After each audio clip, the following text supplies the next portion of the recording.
Salvat. Allahumma salli ala Muhammad wa ali Muhammad. Mes chers frères et sœurs, mes chers parents, Assalamu alaikum wa rahmatullahi wa barakatuh. Wa alaykum salam wa rahmatullahi wa barakatuh. Si nous nous sommes réunis ce soir, c'est pour commémorer la nuit de Al-Bayn, de Imam Hussein.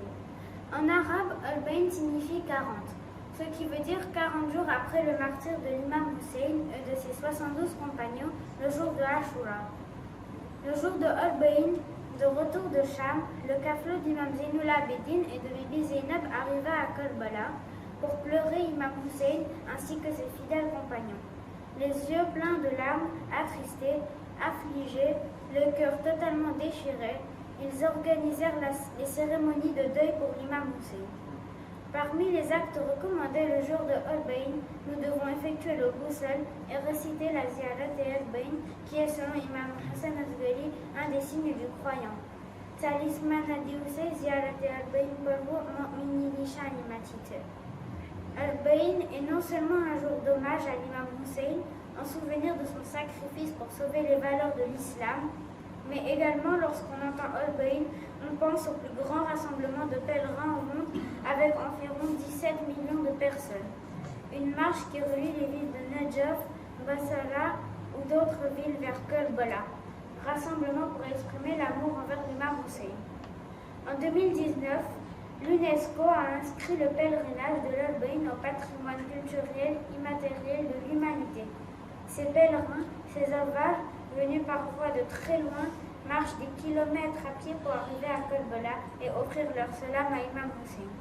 Les foules deviennent si massives que les routes sont bloquées sur des centaines de kilomètres. Les moquibs sont installés tout au long du chemin pour servir les avares et leur offrir de la nourriture, des boissons, des lieux de repos et faciliter ainsi leur marche vers l'imam. Les fidèles de l'imam économisent tout au long de l'année pour pouvoir servir les avares pendant cette marche. Les serviteurs marchent parfois avec seulement 2 paires de vêtements et toutes leurs dépenses de leur voyage est assurée par les fidèles de l'imam Hussein qui partagent volontiers leurs économies. L'UNESCO souligne que ce pèlerinage est une immense manifestation de charité à travers le bénévolat et de mobilisation sociale. L'imam Sadiq dit: lorsqu'un homme quitte sa famille pour se rendre sur la tombe de l'imam Hussein, dès le premier pas qu'il fait, tous ses péchés sont pardonnés, puis au fur et à mesure de son voyage, il sera purifié davantage. Une fois arrivé à la tombe de l'imam Hussein, Allah lui parlera secrètement et lui dira: ô mon serviteur, demande-moi ce que tu veux et je te l'accorderai. Appelle-moi car je te répondrai. Désire ce que tu veux et je te l'exposerai.